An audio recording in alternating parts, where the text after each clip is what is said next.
Tant qu'on ne vous voit pas, ça va être compliqué de montrer votre utilité. Et donc je dis, le mieux, quand on est plusieurs, on est plus fort que quand on est chacune dans son coin.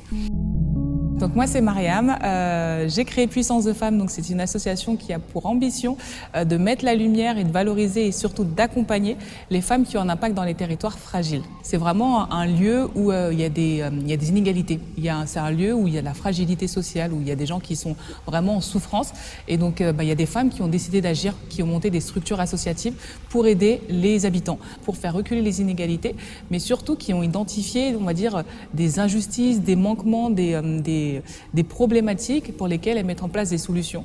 Et donc dans les territoires dits fragiles, tu as les quartiers prioritaires de la ville, tu as des quartiers populaires, tu as des quartiers même où il y a plus forcément de services publics, où là il y a des femmes vraiment qui ont décidé de monter une structure, donc qu'elle soit formelle ou informelle, pour aider leurs concitoyens tout simplement. Et donc comment a démarré Puissance de Femmes, si je peux la petite anecdote, c'est que je voyais ma sœur, je me dis sensiblement, moi je comprends pas qu'en tant qu'association, on fait du bien social, on est utile, on est reconnu, je ne comprends pas qu'on n'arrive pas, que tu te plains de ne pas avoir les moyens pour faire mieux et avoir plus d'impact. Et effectivement, en mettant mon nez plus dans le détail, je me suis rendu compte que c'était compliqué. C'était compliqué, d'avoir les locaux pour mettre en place l'action, que c'était compliqué d'avoir des financements aussi pour mettre en place les actions. Et donc c'était vraiment à chaque fois, c'est une bagarre, c'est une bataille, à chaque fois c'est une lutte pour trouver les ressources nécessaires pour mettre en place ces actions. Et donc très rapidement, je me suis dit, on va déjà créer un réseau. Mais je l'ai fait vraiment rapidement.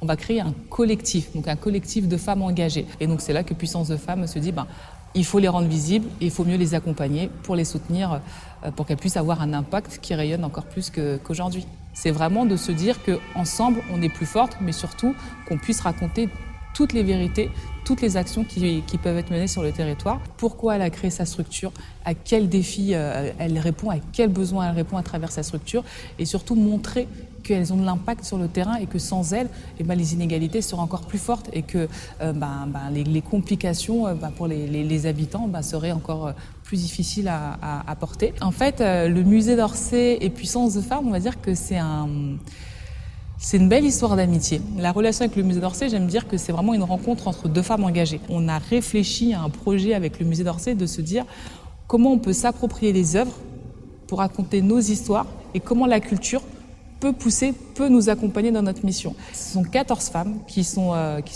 arrivées au musée d'Orsay, que j'ai invitées au musée d'Orsay, pour qu'elles puissent rentrer en dialogue avec des œuvres qui font écho à leur lutte aujourd'hui, à leur lutte actuelle. Face à une œuvre, il y a eu des divergences, il y a eu des vécus qui sont différents.